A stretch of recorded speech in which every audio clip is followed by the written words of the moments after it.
The crystalline halls of the Valtheran palace shimmered with bioluminescent patterns that pulsed in rhythm with the queen's heartbeat. Jasmine stood beside the viewport, her reflection ghostly against the backdrop of 3 moons hanging in the purple sky. She had been waiting for this moment for 6 standard cycles. Ever since the prophecy had been decoded from the ancient star maps.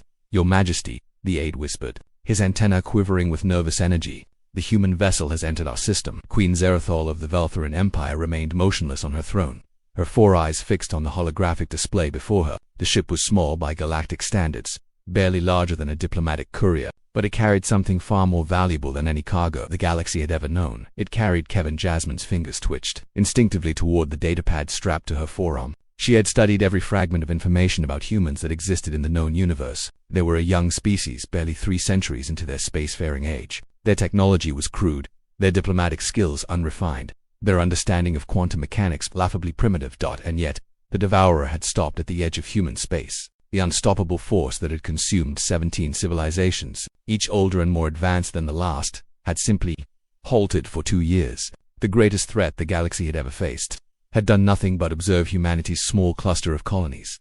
Then the transmissions began. "Zoom in on the vessel," Queen Zerathol commanded, her voice carrying the harmonic resonance that made lesser species weep with its beauty. The hologram expanded, revealing a patchwork ship held together with what appeared to be welded hull plates from at least 6 different vessel types. Jasmine recognized Corthon metal, Brevik's shielding, even some Valtheran outer plating that must have been salvaged from the war 3 decades ago. "Typical human engineering," muttered the military advisor, his disdain barely concealed. "They cobble together scraps and call it innovation." "That innovation crossed 72 light years in 4 months, Jasmine said quietly. "Our fastest ships would take 6. The advisor fell silent. "Open a channel," the queen commanded. The hologram flickered and reformed into the image of a human male. Jasmine felt her breath catch not from his appearance, which was unremarkable by galactic standards, but from the calm certainty in his eyes. Kevin looked exactly as the prophecy had described. Dark hair touched with gray at the temples, a scar across his left cheek, and that unmistakable quality that marked all great human warriors. He looked tired. "This is Kevin Morrison of Earth," the human said, his voice rough but steady. "I've come a long way. I hope you're still interested in talking."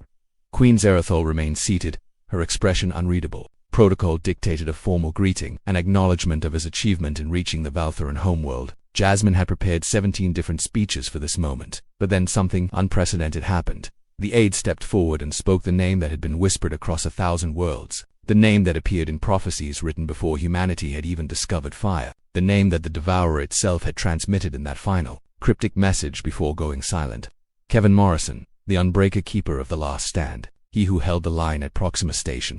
The queen heard the full name and leapt to her feet, shouting, "He has arrived." The entire court froze. In 12,000 years of recorded history, no Valtheran queen had ever abandoned her throne for a visitor. Yet Zerathol descended the steps with a speed that defied her ceremonial robes, her 4 eyes blazing with an emotion Jasmine had never seen before. "Hope, tell me it's true," the queen said, stopping just before the hologram. "Tell me what the Devourer said to you."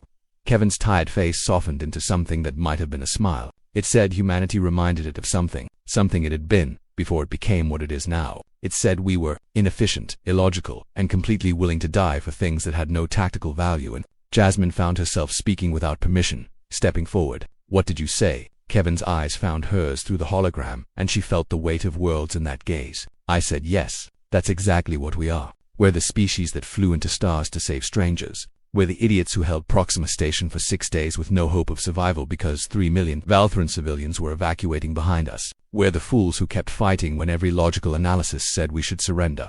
"The Devourer asked me one question," Kevin continued, his voice dropping to barely above a whisper. "It asked if humanity would do it again. If given the choice between survival and principle, what would we choose?" The throne room was absolutely silent. 300 courtiers, advisors, and guards held their breath. "I told it the truth," Kevin said. "I told it that I couldn't speak for all of humanity. I could only speak for myself, and I would choose principle every time, even if it killed me." "What did it say?" Queen Zerathol whispered. "It said, 'Good, then there is still hope for this galaxy,' and it left. Just turned around and went back into the dark between galaxies."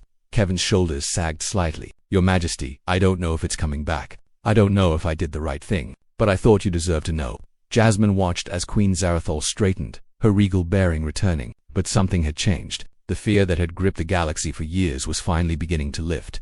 "You did more than the right thing, Kevin Morrison," the queen said formally. "You reminded an ancient evil that there are still species worth sparing. that perhaps the galaxy has not fallen as far as it feared. She paused. And you reminded us that sometimes the youngest voices speak the oldest truths.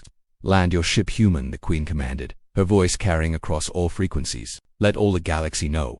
Earth's messenger has arrived, and he brings not weapons or threats, but something far more powerful, a reminder of who we could be.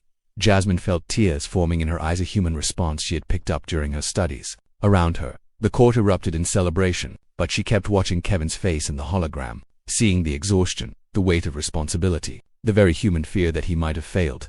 Welcome to Unbreaker, she whispered, knowing he couldn't hear her. Welcome home. The human nodded once, and the transmission ended. Through the viewport, Jasmine could see his patchwork ship beginning its descent. A tiny spark of light against the infinite dark. It was the most beautiful thing she had ever seen.